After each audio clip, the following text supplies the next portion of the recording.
क्या ईरान को चारों तरफ से घेरने और उसकी सॉवरेंटी को तबाह करने की खुफिया साजिश कामयाब हो पाएगी?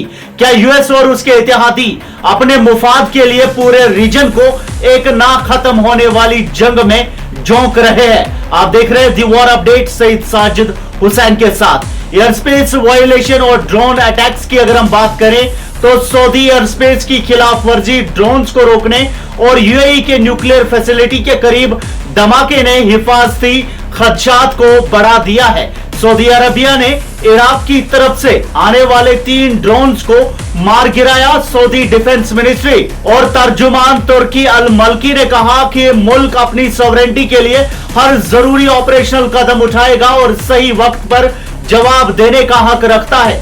इसी दौरान यूएई के बराका न्यूक्लियर पावर प्लांट के बाहर एक जनरेटर पर ड्रोन हमला हुआ।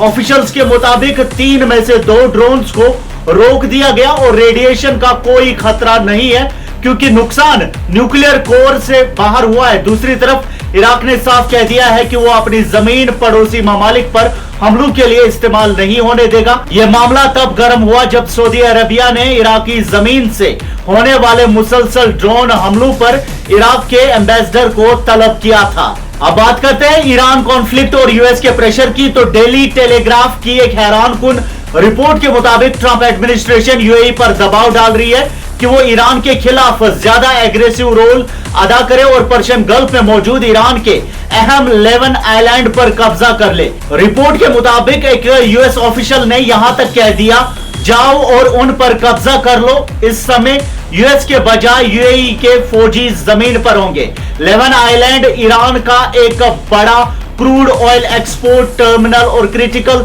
सेकेंडरी हब है जो स्ट्रेट ऑफ हॉर्मुज के बहुत करीब है। अगर यूएई इस आइलैंड पर कब्जा करने की कोशिश करता है तो इसके तबाहकुन नताइज हो सकते हैं। इससे ग्लोबल एनर्जी सप्लाई मुतासिर हो सकती है और पूरे मिडिल ईस्ट में एक बड़ी जंग छिड़ सकती है। गल्फ स्टेट्स के दरमियान इख्तिलाफात बहुत बढ़ रहे हैं। ईरान तनाजे में यूएई सबसे ज्यादा मुतासिर हुआ, जिस पर ईरान ने 2800 से ज्यादा मिसाइल्स और ड्रोन्स दागे।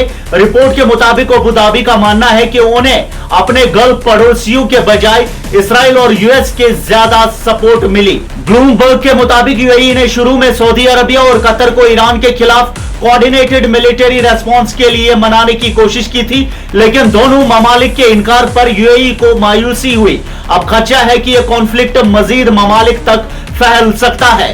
ईरान और यूएई के दरमियान लफ्जी जंग जारी है। इस्राएली प्राइम मिनिस्टर बेंयामिन नेतन्याहू के इस दावे के बाद गल्फ में तनाजा मजीद बढ़ गया है कि उन्होंने खुफिया तौर पर यूएई के प्रेसिडेंट शेख मोहम्मद बिन जायद से मुलाकात की थी। इस पर ईरान ने यूएई पर गद्दारी का इल्जाम लगाया। जवाब में यूएई ने एक सख्त बयान जारी करते हुए ईरान पर 3000 के करीब मिसाइल्स और ड्रोन्स दागने का इल्जाम लगाया, जिससे सिविलियंस की मौत हुई और इंफ्रास्ट्रक्चर को नुकसान पहुंचा। यूएई ने इससे अपनी सॉवरेंटी पर सीधा खतरा करार दिया और कहा कि उनके पास दुश्मन को जवाब देने के पूरे लीगल और मिलिट्री राइट्स है। इससे पहले ईरानियन फॉरेन मिनिस्ट्री के तर्जुमान ने एक्स पर लिखा था, जो छुपकर गद्दारी करता है वो सबके सामने रुस्वा होता है। अब सवाल यह है क्या ईरान अपनी सरहदों और तेल के जखायर पर इस किस्म के खुले अमरीकी दबाव को बर्दाश्त करेगा?